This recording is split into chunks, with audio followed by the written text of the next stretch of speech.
না, এটি ফিলিস্তিনের গাজা নয়, কিন্তু ঠিক গাজার মতোই দৃশ্য। ইসরায়েলের বিলাসী বাড়ি ঘরগুলোর এমন পরিণতি করে ছেড়েছে ফিলিস্তিনের বন্ধু ইরান। দিনের আলোয় এখানে প্রাণের সঞ্চার হতো, কিংবা রাত নামলে ঝলমল করে উঠত রং বেরঙের বাতিগুলো। কিন্তু এখন সেখানে শুধুই ধ্বংসের ছাপ। সুউচ্চ ভবনগুলো আজ ধ্বংসস্তূপে পরিণত হয়েছে। চলাচলের বাহনগুলো রীতিমতো অকেজো। এই শহরে গড়ে ওঠা ইট সিমেন্টের অবকাঠামোগুলো মুহূর্তেই গুঁড়িয়ে দিয়েছে ইরানের মিসাইল। এ যেন গাজার ছায়া ফিরেছে ইসরায়েলে।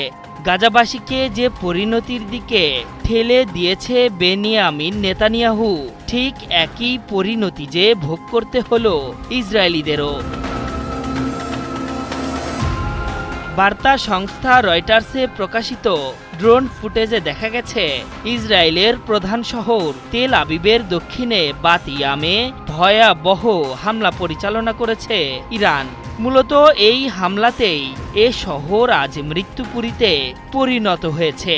এমন পরিস্থিতি বলে দেয় যে ইসরায়েলের অভ্যন্তরে ইরান কতটা ভয়াবহ হামলা চালিয়েছে। শুধুই কি তাই, ইরান যে মেরুদণ্ড সোজা রেখে ইসরায়েলকে শায়েস্তা করতে পারে তারও প্রমাণ এটি।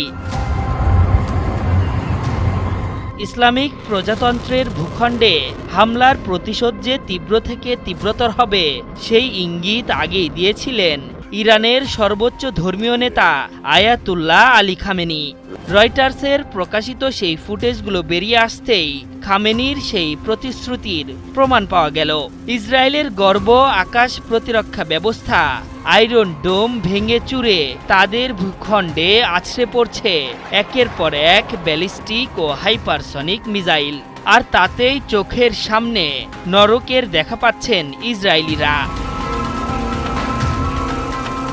শনিবার মধ্যরাতে ইসরায়েলে দফায় দফায় হামলা চালায় ইরানি সেনারা। দখলদারদের দক্ষিণ ও উত্তরাঞ্চলে বিমান ও ড্রোন হামলা চালিয়েছে খামেনির সরকার। এই হামলায় বাতিয়ামে ৩ জন নিহতের পাশাপাশি প্রায়